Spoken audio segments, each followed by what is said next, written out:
Welcome to Chapter 7, Lesson 4, Properties of Similar Polygons. Our learning target or objective for this lesson is to identify similar polygons and find missing measures of similar polygons. A couple vocab words for this lesson. First one is similar polygons. Polygons that have the same shape. And our last one is scale factor. We've seen it before, but there is a different definition for this lesson. The ratio of the lengths of two corresponding sides of two similar polygons. Again, you can always pause the video, write down your definitions, and proceed once you are done. We're going to move on to our key concept. Key concept for this lesson is similar polygons. In words, if two polygons are similar, then their corresponding angles are congruent, and the measures of their corresponding sides are proportional. That's a little bit different than important to make sure that they are proportional on all sides are the same. Okay, we're going to pop this up just a little bit. Okay, looking at our model, we see our angles on triangle ABC have our little lines that show that are congruent. So angle A is congruent with angle X, B is congruent with Y, and C is congruent with angle Z. Okay, there is a new math symbol in here. We're going to do similar. So as we have triangle ABC, I want to say they're similar. It's just a little squiggly line, no equal sign. Just a squiggly. Congruent is similar to triangle X, Y, Z. And then we have our angles. Once again, it's just like before we had angle A. We're going to use the congruent sign with angle X. Angle B is congruent. Angle Y. Angle C is congruent. Angle Z. Here's where we get into our proportions, though. Here's how we have to write them up. Our side AB matches up with our angle, our side XY on our other triangle, is equal to BC, which matches up with side YZ, which is proportional to AC, it's proportional to side XZ. All sides have to have the same proportion for those triangles or figures to be similar. If you got any questions, please write them down or review the video to help you understand. Okay, let's move on to our first example. Determine whether rectangle HJKL is similar to rectangle MNPQ. First, check to see if the corresponding angles are congruent. Since the two polygons are rectangles, all their angles are right angles. Therefore, all corresponding angles are congruent. That's our first step. Now we're going to see if they're similar by proportion. Proportion. First, so we're going to take a look at rectangle on the left, HJ, and its corresponding side over there is MN. Oops. HJ is 7, MN is 10. So that's our ratio. Our ratio of proportion is 7 to 10.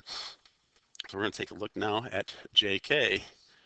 And then its corresponding side on there it would be NP. JK is 3, and pen is 6. You can reduce it down. You can reduce it to even 1/2. Oh, right there, our proportion is not 7/10. So that means these two rectangles are not similar. You know they do obviously share 90-degree angles, but they are not similar because their proportions are not the same. You can continue on, but once one sides are proven wrong, then it's not going to be similar rectangles. Okay, let's move on to our next example. Quadrilateral WXYZ is similar to quadrilateral ABCD. Describe the transformation that maps WKYZ onto ABCD and find the missing measure. So you see XY as a measurement of M, so we're going to be finding that out shortly. First, though, we want to see how WXYZ maps onto ABCD. Oh, whoa, didn't want to hit that part. That's what I want to hit.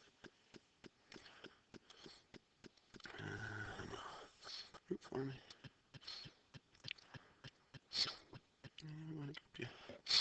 I don't want to grip all of you. No. Oh.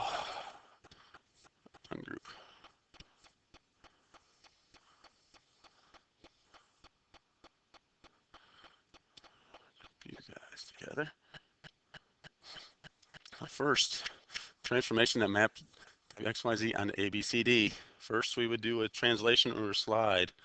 We would slide it over and match up our angles. There we go. And obviously, we would do a dilation now. Our dilation would be since we're going from bigger to smaller, our dilation would be less than 1. Of course, greater than 0. Move these back here so we can do our next part. So, our first question, describe the transformation that maps WX with Z onto ABCD. First one is a translation or slide. And then what we do, we would do a dilation, which would be less than 1, obviously because it is shrinking. Okay, now we're going to find the missing measure. Missing measure. We have 2 ways we can solve for our missing measure, so we're going to show them both to you. Our first one is method 1, we're going to call it. In method 1, we're going to find our proportion, and then we're going to multiply it by our corresponding side to our side that's missing. So we're going to find our ratio first, proportion. We're going to pick Y to Z, and we're going to pick its corresponding side on the other quadrilateral, which is CD. So YZ equals 15, CD equals 10. We reduce it down to 3/2. So that's our proportion or ratio for our quads. So now what we need to do is we're going to take our corresponding side to M. We're looking for M. The corresponding side on this side would be BC. So M is going to equal BC times our proportion, which is 3/2. And BC equals 12. So we're going to take 12 times 3/2, which is going to get us 18.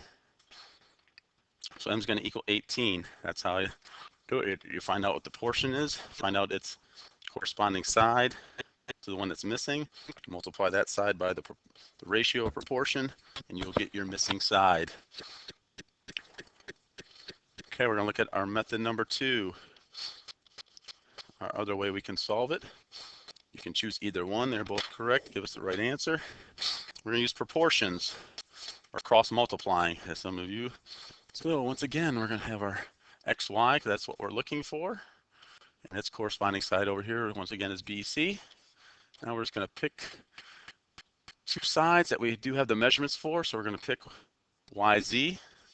Once again, as you see, XY and YZ are both on the top because they're from the same quadrilateral. You got to make sure you do that. Then we have our YZ coordinate. Same is CD. CD. Now we're just going to fill in with our measurements.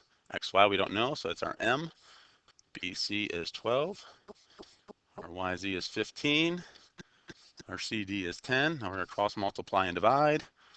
15 times 12 gets you 180. Divide it by 10, get you 18. So there you see, same result, just different way of getting there. So either which way you can do is whatever's comfortable for you.